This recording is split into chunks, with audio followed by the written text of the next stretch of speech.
अगर आपने भी कभी अपने किसी करीबी को खोया है तो आप इस बात का सहज अंदाजा लगा सकते हैं कि वो पल आखिर कितना तकलीफदेह होता होगा।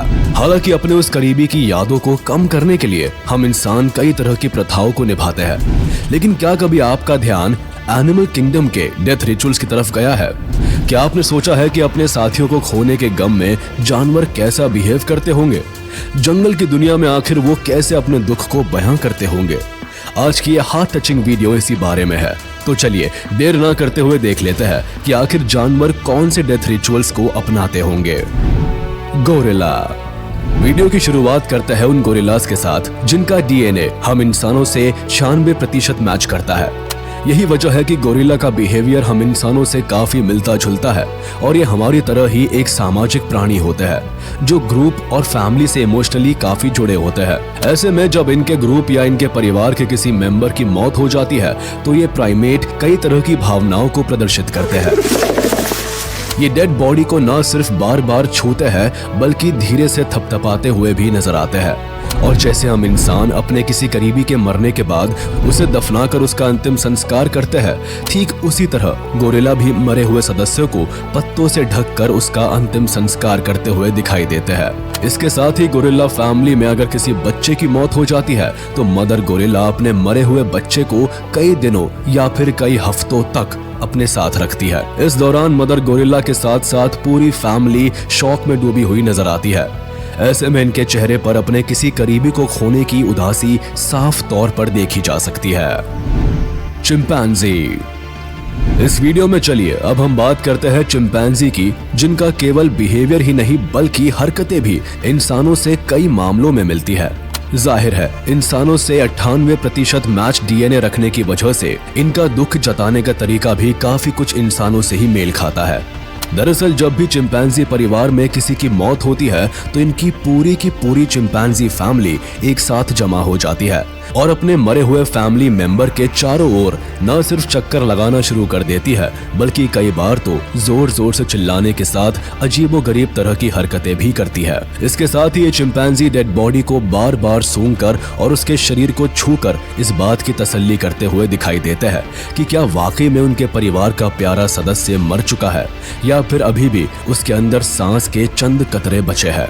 इसके साथ ही अगर चिंपैंजी फैमिली में किसी बच्चे की मौत हो जाती है तो उस बच्चे की मां उसके शरीर को कई हफ्तों तक या फिर कभी कभी कई महीनों तक अपने सीने से लगाकर रखती है और अपने जिगर के टुकड़े की मौत पर शोक मनाते हुए दिखाई देती है। लेकिन अगर इस फैमिली में किसी मदर चिंपैंजी की मौत हो जाती है तो ऐसे में उसके बच्चे इस सदमे को सहन नहीं कर पाते हैं और कई बार तो ये बच्चे अपनी मां की मौत के वियोग में खाना पीना तक छोड़ देते हैं। एलिफेंट।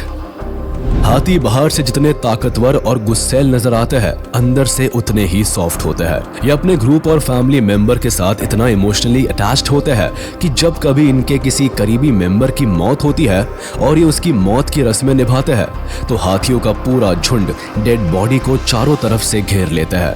इस दौरान हाथी अपने मरे हुए साथी को धीरे धीरे सहलाकर उसके प्रति अपनी चाहत का इजहार करते हैं। साथ ही उसके गम में उदास होकर आगे की ओर झूलते हुए भी नजर आते हैं।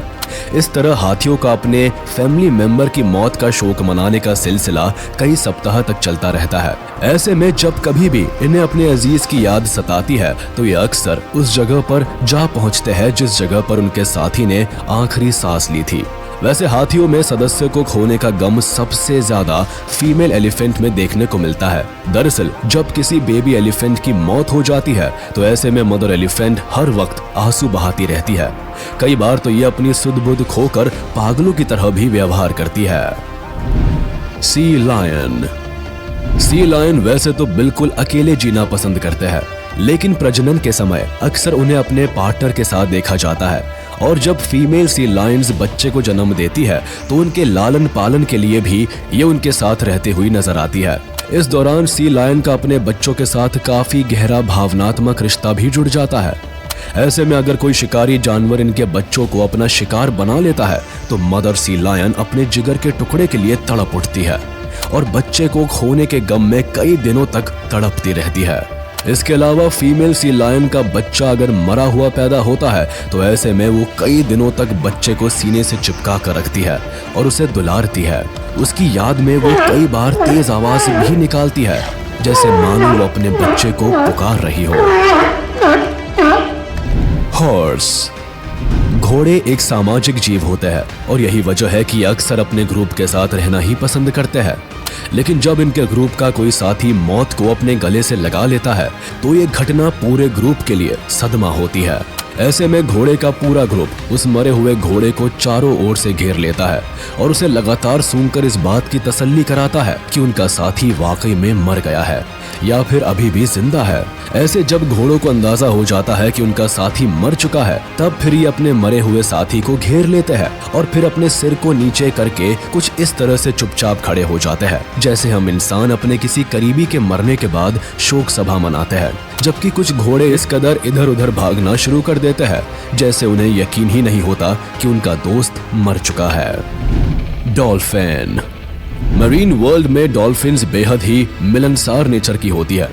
ऐसे में जब डॉल्फिन फैमिली के सदस्य की मौत हो जाती है तो ये काफी इमोशनल हो जाती है और अपने परिवार के मरे हुए सदस्य को अपनी थूथन की मदद से धीरे धीरे छूती है। दरअसल वह इस बात को जानने की कोशिश करती है कि उनकी साथी जिंदा है या फिर मौत ने उसे अपनी गिरफ्त में ले लिया है। इस दौरान ये पूरी तरह से सतर्क रहती है और अपनी साथी को दूसरे शिकारियों से हिफाजत भी करती है। इसके विपरीत डॉल्फिन फैमिली में जब किसी बच्चे की मौत होती है तो ऐसे में मदर डॉल्फिन्स अपने बच्चे को 30 मिनट तक अपने साथ ही रखती है। कई मामले तो ऐसे भी देखने को मिलते हैं जब मदर डॉल्फिन्स अपने मरे हुए बच्चे को बॉडी से चिपका कर रखती है ताकि उसके बच्चे की बॉडी सड़ना ना शुरू हो जाए। इस दौरान ये अपने मरे हुए बच्चे को अपने मुंह में दबाकर इधर उधर घूमती रहती है और अपने बच्चे को दूसरे शिकारी जीवों से कुछ इस कदर बचाती है जैसे कोई माँ अपने जीवित बच्चों को किसी शिकारी से हिफाजत करती हो। गूस। गूस एक ऐसा जीव है जो अपना पूरा जीवन सिर्फ और सिर्फ एक साथी के साथ ही बिताने के लिए जाने जाते हैं और अगर किसी गूस के पार्टनर की मौत हो जाती है तो उसके ऊपर उसका बहुत ही गहरा असर पड़ता है। ऐसे में उस गूस की दिमागी हालत पूरी तरह से खराब हो जाती है और वो अपने मरे हुए साथी के पंखों को नोचने के साथ साथ कई दिनों तक उसके पास ही सोते हैं। इसके साथ ही अपने साथी के गम में अक्सर जोर जोर से चिल्लाते हुए भी नजर आते हैं। इस दौरान ये गूस अपना खाना पीना भी पूरी तरह से छोड़ देते हैं, जिसका असर ये होता है कि इनका वजन लगातार कम होता चला जाता है। इसके साथ ही अपने ग्रुप के दूसरे सदस्यों से भी बचते हुए नजर आते हैं और बिल्कुल अकेले में रहकर अपने पार्टनर की मौत का शोक मनाते हैं। हालांकि कई ऐसे मामले भी देखने को मिलते हैं जब इन गूस को कोई ऐसा दूसरा साथी मिल जाता है जिसने कभी न कभी अपने पार्टनर को खो दिया हो और फिर ये दोनों गूस एक दूसरे के साथ एक नई जीवन की शुरुआत करते हुए नजर आते हैं। मैगपाई। वीडियो के अंत में चलिए अब बात करते हैं उन मैगपाई पक्षियों की जो काफी अग्रेसिव होने के साथ साथ टेरिटोरियल भी होते हैं।